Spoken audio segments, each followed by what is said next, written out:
kita kepada melaksanakan salah satu perintahnya, yakni salat subuh secara berjamaah. Salawat teriring salam sama-sama kita selalu mengagungkan kepada baginda yang mulia Muhammad sallallahu alaihi wasallam, kepada ahli keluarga dan sahabat-sahabatnya. Semoga kita semua kelak di yaumil akhir mendapatkan syafaat dari beliau. Amin ya rabbal alamin. Mari kita akan mendengar nasihat fadilah hadis dari baginda Rasulullah SAW, yakni mahkum hadis dari Muslim bin Yazar. Muslim bin Yazar radhiyallahu berkata bahwa salat ada dua jenis, fardu dan sunat. Begitu pula zakat terdapat dua jenis, fardu dan sunat. Dan di dalam Al-Quran yang suci keduanya telah dibicarakan. Kemudian dia berkata, maukah aku bicarakan lagi ayat ini kepadamu? Ketika orang-orang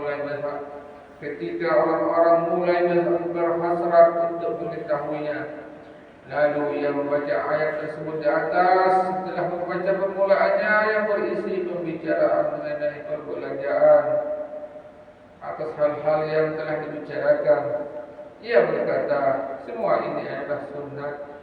Setelah itu ia meneruskan bacaan tadi, dan ketika sampai kepada masalah zakat, ia berkata, ini adalah fardu. Al-Lamah Tayyibir berkata bahwa hak yang disebutkan dalam hadis ini maknanya adalah jangan membicarakan orang yang meminta sedekah. Jangan membicarakan orang yang meminta sedekah. Jangan menolak permintaan orang-orang yang meminta hutang dan yang meminjam barang-barang yang biasa digunakan dalam kehidupan sehari-hari di rumah. Dan jangan menolak orang meminta air, garam dan api. Al-Lamah Tayyibir berkata bahwa ayat yang dibacakan oleh Rasulullah SAW di dalam hadis itu adalah mengenai yang diperbincangkan di samping zakat. Tujuannya adalah untuk silaturahim, berbuat baik kepada anak-anak yatim dan memberi kepada orang miskin, musafir dan peminta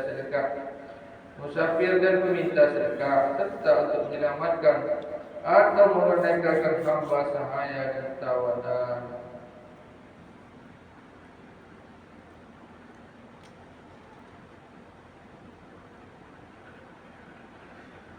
Buhaisah mengatakan bahwa bapaknya telah bertanya kepada Rasulullah SAW, apakah sesuatu yang apabila seseorang memintanya tidak dibenarkan menolak permintaannya? Rasulullah SAW menjawab, air. Bapaknya bertanya sekali lagi mengenai hal yang sama. Maka Rasulullah SAW menjawab, garam. Bapaknya sekali lagi bertanya dan Rasulullah SAW menjawab, kebaikan apapun yang engkau lakukan kepada siapa saja adalah baik bagimu. Kalau yang dimaksud dengan air itu adalah air dari sumur, dan garam yang dimaksud itu adalah garam dari lubung garam, maka menurut syariat tidak ada yang berhak mencegah seseorang untuk mengambil dari situ. Tetapi kalau maksudnya adalah air dan garam milik sendiri, maka Rasulullah SAW memberi penekanan agar jangan sekali-kali menolak permintaan itu, karena dengan memberinya si pemberi tidak terlalu rugi dan si peminta dapat memenuhi kebutuhannya yang sangat besar. Syaratnya adalah si pemberi tidak mempunyai hajat yang seimbang terhadap benda itu. Tetapi biasanya benda itu banyak terdapat di rumah-rumah dan orang-orang tidak menaruh kepentingan terlalu besar kepada benda itu.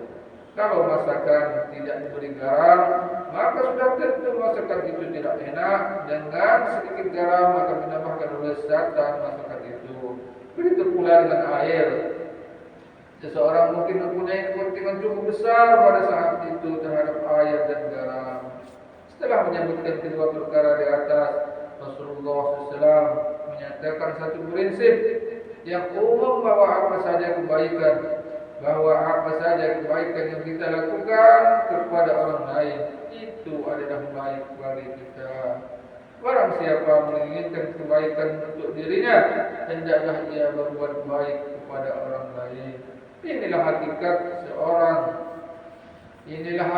seseorang yang memberi kebaikan kepada orang lain. Sebenarnya ia telah berbuat baik kepada dirinya sendiri. Pada ayat ke-20 di atas dinyatakan bahwa apa saja yang telah dibelanjakan di jalan Allah Subhanahu wa taala, maka Allah akan memberi ganjarannya. Pada hadis yang kedua terdapat sabda Rasulullah SAW bahwa setiap pagi dua malaikat berdoa, wahai Allah Subhanahu wa taala, berilah balasan kepada mereka yang membelanjakan harta di jalan Allah, dan berilah kebinasaan kepada mereka yang bakhil. Jadi siapa saja yang berbuat baik kepada orang lain, siapapun dia, maka dia telah menyelamatkan hartanya dari kebinasaan dan memperoleh hak untuk mendapatkan balasan dari hasanahnya Allah Subhanahu wa taala. Jika direnungkan lebih dalam, ketika seseorang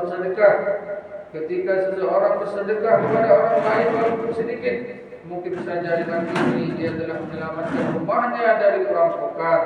Dengan demikian akan didapati bahwa dengan berbuat baik kepada seseorang, maka seseorang itu telah berbuat baik kepada dirinya sendiri. Alhamdulillah. Amin. Dua hadis dari baginda Rasulullah terdengar, semoga menjadi tambahan ilmu bagi kita yang bisa diamal dan disampaikan kepada yang belum dengar. Subhanallah.